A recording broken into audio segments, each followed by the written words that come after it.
Halo, selamat pagi. Anda kini bergabung bersama saya Ilham Ardiansyah dalam Berita Semarang. Rangkaian berita dan peristiwa aktual telah kami siapkan untuk Anda selama setengah jam ke depan. Kami juga siapkan berbagai informasi menarik dan ringan untuk menyertai aktivitas Anda pagi ini. Informasi utama segera hadir di antaranya.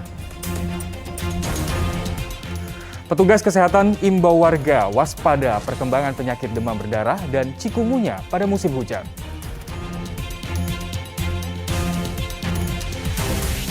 Layanan transportasi jalan tol hingga tempat-tempat pusat keramaian mulai diawasi ketat untuk ketertiban di hari Natal dan Tahun Baru.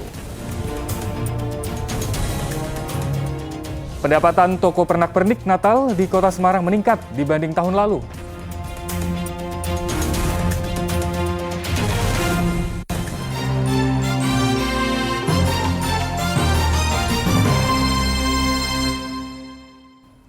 Kita awali informasi pagi ini memasuki musim hujan, wabah demam berdarah dan cikungunya mulai mengancam warga.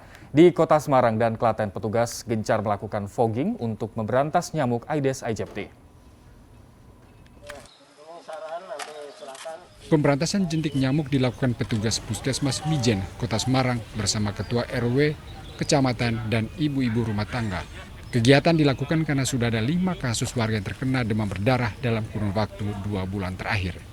Para petugas langsung mendatangi satu persatu rumah warga dan mengecek bak kamar mandi menggunakan senter untuk memastikan tidak ada jentik nyamuk. Selain di bak mandi, petugas juga mengecek jentik di ember di depan rumah dan membuang air agar tidak menjadi sarang nyamuk.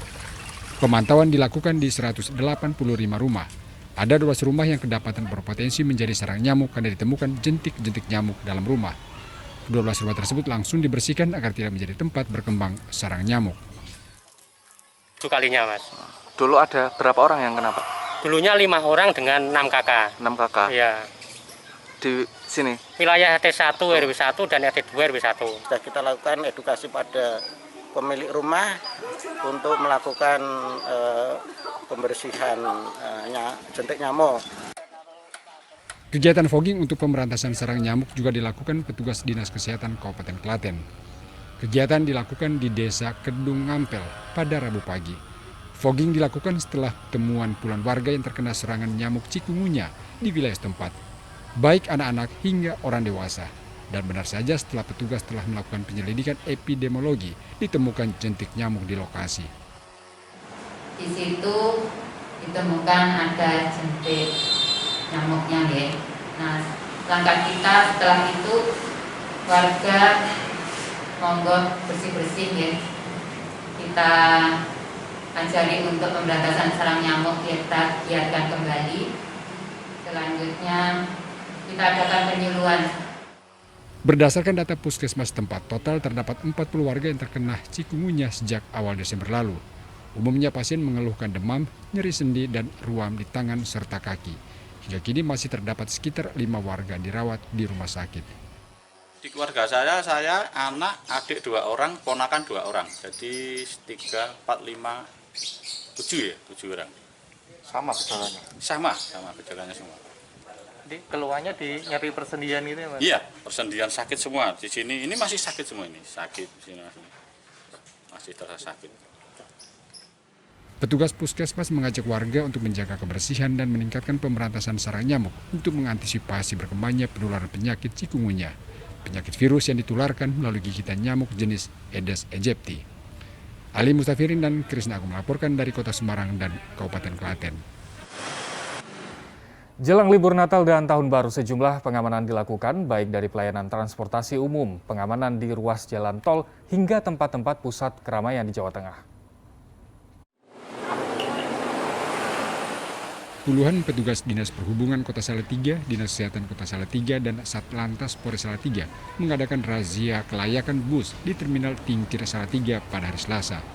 Kegiatan untuk mengantisipasi maraknya kecelakaan bus yang disebabkan kerusakan komponen dan kelalaian sopir. Semua bus yang masuk Terminal Tingkir satu persatu diperiksa. Pemeriksaan dimulai dari surat kelengkapan jalan, kelayakan kendaraan, surat izin trayek, hingga melakukan pengecekan fungsi komponen vital keselamatan pengendara, seperti lampu utama, sein, wiper, rem, pemecah kaca, dan ban. Para sopir diwajibkan cek kesehatan dan tes urin yang dilakukan petugas dari Dinas Kesehatan Kota Salatiga untuk mengetahui kondisi kesehatan sopir dan apakah mengkonsumsi narkoba. Memasuki pekan kedua bulan Desember, terjadi peningkatan volume kendaraan penumpang sekitar 35% atau sebanyak 40.452 kendaraan yang melintas di gerbang tol Brebes Timur, baik kendaraan pribadi maupun bus antar kota antar provinsi. Arus kendaraan dari arah Jabodetabek yang melalui tol Pejagan Brebes Timur, tujuan Jawa Tengah terpantau padat pada Rabu siang. Sementara dalam rangka operasi Lilin 2021 serta persiapan Natal dan Tahun Baru, Polres Semarang menginstruksikan pada seluruh jajarannya untuk memberikan pelayanan kepada masyarakat yang melakukan perjalanan antar daerah pada libur Natal dan Tahun Baru. Kita dari Satuan Fungsi Lalu Lintas adalah meningkatkan kelancaran, keselamatan, maupun probabilitas kecelakaan yang ada di jalur arteri maupun jalur tol. Hari ini kita menyelenggarakan kegiatan apel ini tidak lebih untuk memberikan treatment yang positif terkait dengan teman-teman sebagai operator tol. Dalam melaksanakan tugas cegah kecelakaan, Polres Semarang melibatkan berbagai instansi terkait seperti Dinas Perhubungan dan Dinas Kesehatan, Satpol PP, BPBD Kabupaten Semarang, dan pemilik bengkel. Untuk memudahkan pengguna jalan mendapatkan BBM, penambahan modular BBM yang diletakkan di rest area. Pemerintah Kota Semarang mengantisipasi penyebaran COVID-19 saat libur Natal dan Tahun Baru dengan menutup ruang publik yang biasanya digunakan untuk berkumpul masyarakat saat pergantian Tahun Baru. Di antaranya alun-alun Simpang 5, Taman Indonesia Kayu, dan Taman Kasmaran. Penutupan dilakukan mulai tanggal 31 Desember 2021 hingga 2 Januari 2022. Sementara untuk perayaan Natal, Wali Kota Semarang mengizinkan umat Kristiani melakukan ibadah di gereja dengan protokol kesehatan serta jamaah yang hadir 70% dari kapasitas normal. Untuk peraturan lainnya saat Nataru seperti pusat perbelanjaan dan mal, beroperasi hingga pukul 22 waktu Indonesia Barat dengan kapasitas 75%. Kegiatan seni budaya dan olahraga dengan kapasitas 50%.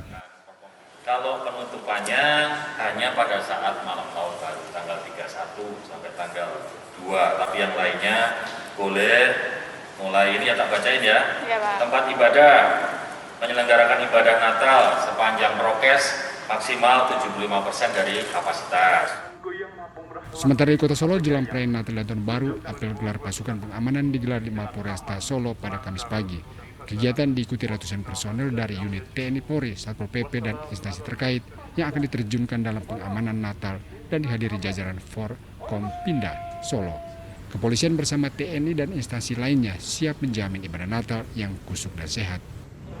Pengamanan yang kita lakukan di tempat-tempat ibadah gereja untuk menjamin keamanan, kenyamanan, keselamatan untuk saudara-saudara kita yang melaksanakan ibadah Natal. Kebanyakan gereja-gereja itu sebelum jemaatnya datang,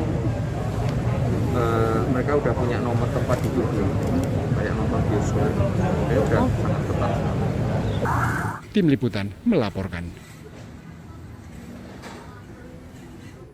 Ya, ribuan minuman keras dan ratusan knalpot brong dihancurkan pemusnahan untuk menjaga keamanan jelang Natal dan Tahun Baru. Lebih dari 3.000 botol minuman keras dimusnahkan menjelang Natal dan Tahun Baru. Pemusnahan miras dilakukan dengan cara digilas. 150 knalpot brong juga dimusnahkan dengan cara dipotong dan digilas. Miras dan knalpot brong tersebut merupakan hasil barang yang disita dalam operasi cipta kondisi jelang Natal dan Tahun Baru. Hari ini juga kita mengadakan kegiatan pemusnahan barang bukti miras yang kita nilai hal itu bisa berpotensi untuk timbulnya gangguan Kamtipmas selama pelaksanaan operasi pengamanan Natal maupun Tahun Baru. Pengamanan Natal dan Tahun Baru melibatkan 375 personel dari kepolisian dan instansi pendukung. Para personel akan disiagakan di 7 pos dan 103 gereja yang tersebar di Kabupaten Gerobokan. Arif Nur melaporkan dari Kabupaten Gerobokan.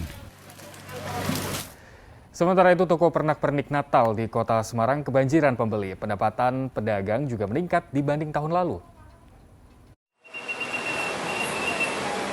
Toko-toko yang menjual pernak-pernik Natal di Kota Semarang dipadati pembeli. Kebanyakan pelanggan mencari pohon Natal maupun pernak-pernik bertemakan Natal untuk menghias rumah dan menyambut Natal, mengingat momen Natal yang ditunggu-tunggu bagi umat Kristiani. Dalam sehari, ada 100 pelanggan yang mencari pernak-pernik kebutuhan Natal. Pendapatan tahun ini lebih baik dibandingkan pada Natal tahun lalu, mengingat sekarang Kota Semarang masuk level 1 dan masyarakat sudah bisa kembali beraktivitas seperti biasanya. Tahun ini jauh lebih baik untuk dibandingkan tahun lalu, karena memang di Semarang ini kondisi PPKM-nya juga sudah mulai menurun dan memang lebih baik lagi dibanding tahun lalu. Salah satu pelanggan sengaja datang beberapa hari sebelum jelang perayaan Natal untuk membeli kado yang digunakan untuk acara tukar kado bersama keluarganya saat hari Natal nanti. Buat pernak-pernik Christmas tree gitu biasa. Untuk beli kado kan soalnya kan kita tiap tahun di Natal ada adat berkado sesama keluarga gitu. Harga pernak-pernik yang dijual mulai dari puluhan ribu rupiah hingga jutaan rupiah, tergantung besar kecil dan kualitas barang. Ali Mustakfirin melaporkan dari Semarang.